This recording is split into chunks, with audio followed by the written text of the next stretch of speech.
नमस्कार दोस्तों, स्वागत है आपका हमारे चैनल पर। अगर आपको हमारी कथा पसंद आए तो वीडियो को लाइक और कमेंट करना ना भूलें और चैनल को सब्सक्राइब करके बेल आइकन जरूर दबाएं ताकि आप हमारी हर नई कहानियाँ सबसे पहले देख सकें। आज हम सुनेंगे सोमवार व्रत कथा, जो भगवान शिव की भक्ति और सोमवार व्रत के महत्व को बताती है। किसी नगर में एक धनी व्यापारी रहता था। दूर दूर तक उसका व्यापार फैला हुआ था। नगर के सभी लोग उस व्यापारी का सम्मान करते थे। इतना सब कुछ संपन्न होने के बाद भी वह व्यापारी बहुत दुखी था, क्योंकि उसका कोई पुत्र नहीं था, जिस कारण अपने मृत्यु के पश्चात व्यापार के उत्तराधिकारी की चिंता उसे हमेशा सताती रहती थी। पुत्र प्राप्ति की इच्छा से व्यापारी प्रत्येक सोमवार भगवान शिव की व्रत पूजा किया करता था और शाम के समय शिव मंदिर में जाकर शिव जी के सामने घी का दीपक जलाया करता था। उसकी भक्ति देखकर माँ पार्वती प्रसन्न हो गई और भगवान शिव से उस व्यापारी की मनोकामना पूर्ण करने का निवेदन किया। भगवान शिव बोले, इस संसार में सबको उसके कर्म के अनुसार फल की प्राप्ति होती है। जो प्राणी जैसा कर्म करते हैं उन्हें वैसा ही फल प्राप्त होता है। शिव जी द्वारा समझाने के बावजूद माँ पार्वती नहीं मानी और उस व्यापारी की मनोकामना वे शिव जी से बार बार अनुरोध करती रही। अंततः माता के आग्रह को देखकर भगवान भोलेनाथ को उस व्यापारी को पुत्र प्राप्ति का वरदान देना पड़ा। वरदान देने के पश्चात भोलेनाथ माँ पार्वती से बोले, आपके आग्रह पर मैंने पुत्र प्राप्ति का वरदान तो दे दिया, परंतु इसका यह पुत्र 16 वर्ष से अधिक समय तक जीवित नहीं रहेगा। उसी रात भगवान शिव उस व्यापारी के सौपन में आए और उसे पुत्र प्राप्ति का वरदान दिया और उसके पुत्र के 16 वर्ष तक जीवित रहने की भी बात बताई। भगवान के वरदान से व्यापारी को खुशी तो हुई, लेकिन पुत्र की अल्प आयु की चिंता ने उसे खुशी की नष्ट कर दिया। व्यापारी पहले की तरह सोमवार के दिन भगवान शिव का विधिवत व्रत करता रहा। कुछ महीने के बाद उसके घर एक अति सुंदर बालक ने जन्म लिया और घर में खुशियाँ ही खुशियाँ भर गई। बहुत धूमधाम से पुत्र जन्म का समारोह मनाया गया, परंतु व्यापारी को पुत्र जन्म की अधिक खुशी नहीं हुई, क्योंकि उसे पुत्र की अल्प आयु के रहस्य का पता था।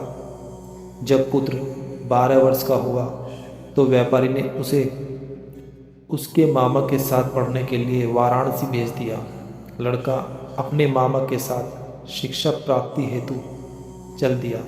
रास्ते में जहाँ भी मामा भांजे विश्राम हेतु रुकते, वहीं यज्ञ करते और ब्राह्मणों को भोजन कराते।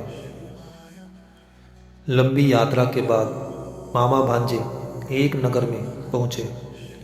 उस दिन नगर के राजा की कन्या का विवाह था, जिस कारण पूरे नगर को सजाया गया था। निश्चित समय पर बारात आ गई, लेकिन वर का पिता अपने बेटे के एक आंख से काने होने के कारण बहुत चिंतित था। उसे भय था कि इस बात का पता चलने पर कहीं राजा विवाह से इनकार न कर दे। इससे उसकी बदनामी भी होगी। जब वर के पिता ने व्यापारी के पुत्र को देखा तो उसके मस्तिष्क में एक विचार आया। उसने सोचा, क्यों न इस लड़के को दूल्हा बनाकर राजकुमारी से विवाह करा दूं। विवाह के बाद इसको धन देकर विदा कर दूंगा और राजकुमारी को अपने नगर ले जाऊंगा। वर के पिता ने लड़के के मामा से इस संबंध में बात की। मामा ने धन मिलने के लालच में वर के पिता की बात स्वीकार कर ली। लड़के को दूल्हे का वस्त्र पहनाकर राजकुमारी से विवाह कर दिया गया। राजा ने बहुत सारा धन देकर राजकुमारी को विदा किया। शादी के बाद लड़का जब राजकुमारी से साथ लौट रहा था तो वह सच नहीं छिपा सका और उसने राजकुमारी के ओढ़नी पर लिख दिया, राजकुमारी, तुम्हारा विवाह मेरे साथ हुआ था। मैं तो वाराणसी पढ़ने के लिए जा रहा हूँ और अब तुम्हें जिस नवयुवक की पत्नी बनना पड़ेगा वह कान्हा है। जब राजकुमारी ने अपनी ओढ़नी पर लिखा हुआ पढ़ा तो उसने काने लड़के के साथ जाने से इनकार कर दिया। राजा को जब ये सब बातें पता लगी तो उसने राजकुमारी को महल में ही रख लिया। उधर लड़का अपने मामा के साथ वाराणसी पहुंच गया और गुरुकुल में पढ़ना शुरू कर दिया। जब उसकी आयु 16 वर्ष की हुई तो उसने यज्ञ किया। यज्ञ की समाप्ति पर ब्राह्मणों को भोजन कराया और खूब अन्न वस्त्र दान किए। रात को वह अपने शयन कक्ष में सो गया। शिव के वरदान के अनुसार शयन अवस्था में ही उसके प्राण पखेरु उड़ गए। सूर्योदय पर मामा मृत भांजे को लेकर देखकर रोने पीटने लगा। आसपास के लोग भी एकत्र होकर दुख प्रकट करने लगे। लड़के के मामा के रोने विलाप करने के स्वर समीप से गुजरते हुए भगवान शिव और माता पार्वती ने भी सुने। माता पार्वती ने भगवान से कहा, प्राणनाथ, मुझे इसके रोने के स्वर सहन नहीं हो रहे। आप इस व्यक्ति के कष्ट को अवश्य दूर करें। भगवान शिव ने माता पार्वती के साथ अदृश्य रूप में समीप जाकर देखा तो भोलेनाथ माता पार्वती से बोले, यह तो उसी व्यापारी का पुत्र है जिसे मैंने 16 वर्ष की आयु का वरदान दिया था। इसकी आयु पूरी हो गई है।